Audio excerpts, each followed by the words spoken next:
I didn't know just how exciting it was going to be to work with this There's really a lot of opportunities. The technology is always available. I don't care about displaying it in the classroom. What I want to do is put it in the student's hands. The best thing about this course was the interaction. So I can sort of test my ideas Students out. are engaged in developing faculty web-based products. I really wanted them to get availability. DePauw has a long history of being active in adapting technology to the liberal arts. Hello, I am Dennis Trinkle. I am the director of DePauw's 361-degree initiatives. The Lilly Grant we received 2 years ago to create a national model at DePauw for how technology could be wisely used in the context of the liberal arts. One of the things the Lilly Endowment wanted us to do was to attain some kind of distinctiveness as a Midwestern liberal arts college. My name is Bob Bottoms. I'm president of DePauw University. As we began to think about how to do all those things, we began to involve more and more students, and we wound up with what we think is a rather distinctive product.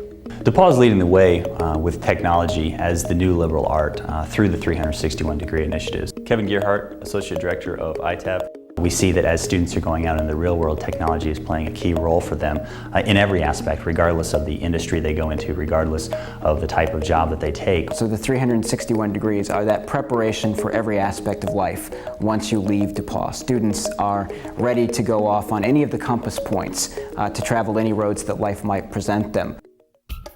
One of the things we wanted to do initially was renovate the Science and Math Center. We dramatically increased the size of the building. The Julianne Center is pretty unique for several different reasons, mainly because it's a great area for students to go and study. It's a great area for them to collaborate from a technology standpoint because it is completely wireless. There's a lot of areas where students can collaborate, and I think that the building was created and designed for that purpose. We were interested in using technology, perhaps in some ways not normally associated with a small college, in terms of what students can receive in class and out of class. At first you'd think a medievalist would have no business in contemporary technology, but there's again that key issue of access that actually makes being a medievalist in the modern technological world a perfect fit.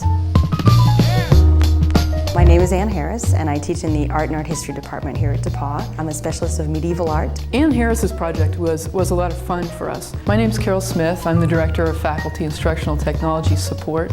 She's an art historian, teaches her art history classes in a very traditional kind of way where she's got two projectors shooting slides at the front of the classrooms. Students had one opportunity to look at the images, and that was in the classroom. She wanted a way where the students could study those images on their own time and in their own way. So I say hi first. I am Mike Whitesell. I'm a graduate intern and student staff manager for Faculty Instructional Technology Support. What we came up with was a web image database where students had access to all the images used in class.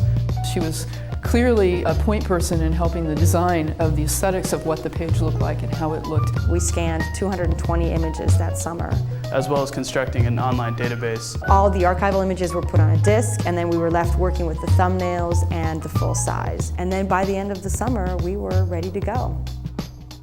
After the website was put up, students could view the images from anywhere on campus. And the students asked for this function that we added later on in the process, which they loved. And so they said, wouldn't it be cool if you could randomize the way that the objects were displayed? So that those thumbnails can be put in an infinite number of combinations. So they can study them in order, they can study them out of order. And I found that the students were using it not just to review for tests, but to prepare for class. That was a big bonus for me. Students used the website for things we hadn't imagined, such as making flashcards for each image. And right away, class discussion was much more specific. The details that they discussed, they were much more familiar with. She said, I'm just in awe of how different the students' discussions are in the classroom. The students seemed to have a much greater comfort level with the images. It wasn't, here's me and here's lofty art. It was, oh, this is the image that I looked at on my computer last night. One of the other outcomes was the impact that she had on her colleagues. They look at Ann and they go, wow, it's working so well for her pedagogically. I want to do that too. The idea of accessibility actually makes being a medievalist and working with technology very, very logical, because I can present my students with things that before were reserved for only the most specialized scholars. But now I can get this stuff to them in the click of a mouse. In some ways, technology has become a new language that we use to speak with one another. It simply allows us to upgrade our instruction in a way we've not been able to do before. My motivation for developing the Debbie system actually hails back quite a while. My name is Dave Berque. I'm an associate professor of computer science. I was teaching large lecture courses in a school that I used to teach at. Kind of a humorous thing happened. I looked out at the class and I saw that there were 7 hands in the air at the same time. This was amazing to have 7 people with a question. So I was really excited and I called on somebody and said, "Do you have a question?" And the student sort of pointed up at the lights in the ceiling and said, "Well, I don't really have a question. I just wanted to let you know that the room is on fire." That's when I realized I was in trouble, because I was in a room with over 100 students and the room was on fire and only 7 of them raised their hands. The rest of them were still busy copying down the notes. Debbie is a system that's designed to let a teacher and students interactively share freehand information and sketches during class. My name is Betz. I'm from DePauw, Illinois. I'm a computer science major and I'm a junior. And the Debbie system is an acronym. It stands for DePauw Electronic Blackboard for Interactive Education.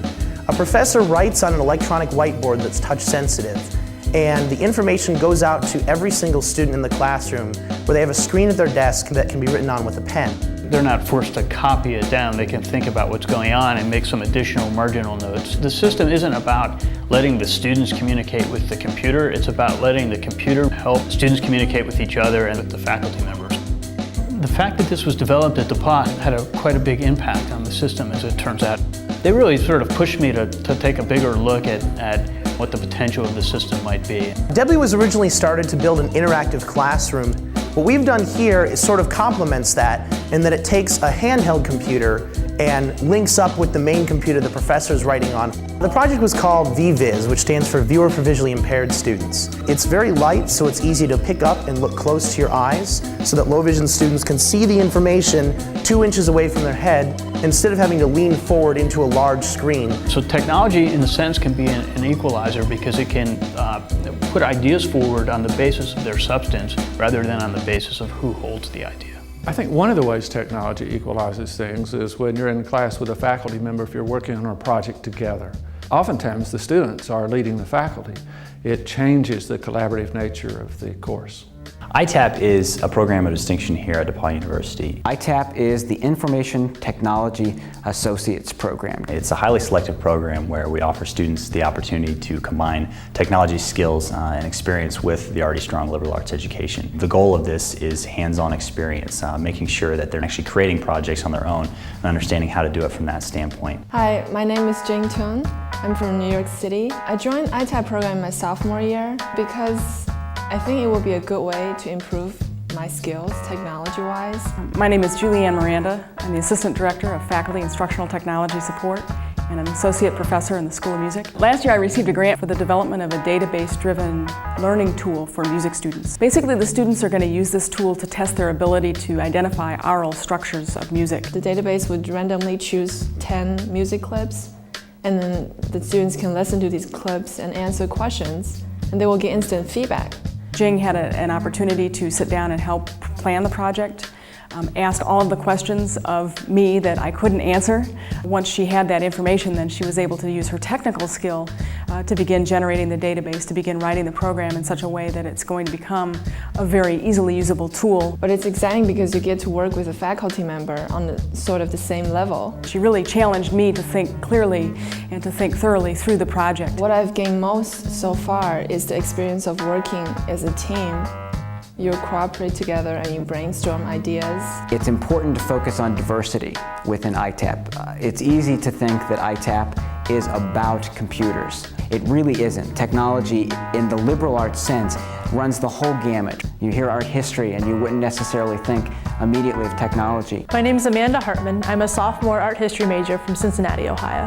The PAC is the Performing Arts Center. It's the building on campus that houses the School of Music.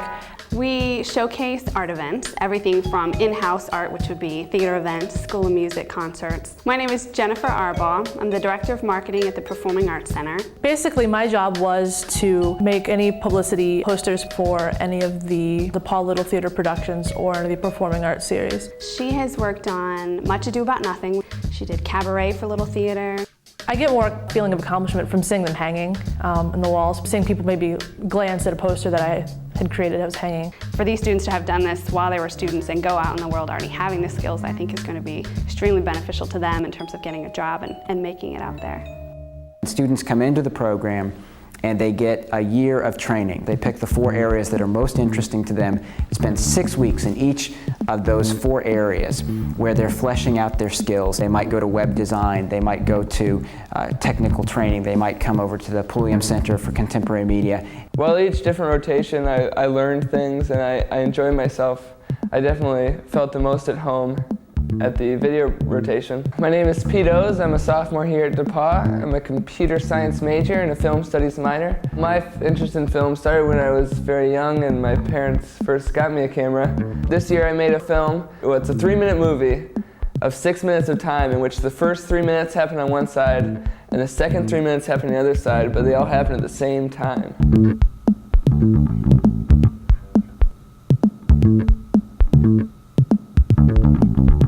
We wrote the script, we shot it, and then we edited it all in a matter of 3 days, and it ended up looking really good. And that's what's great about DePauw, because you have access to the cameras and the nonlinear editing equipment that makes it possible to create professional-looking movies and TV shows.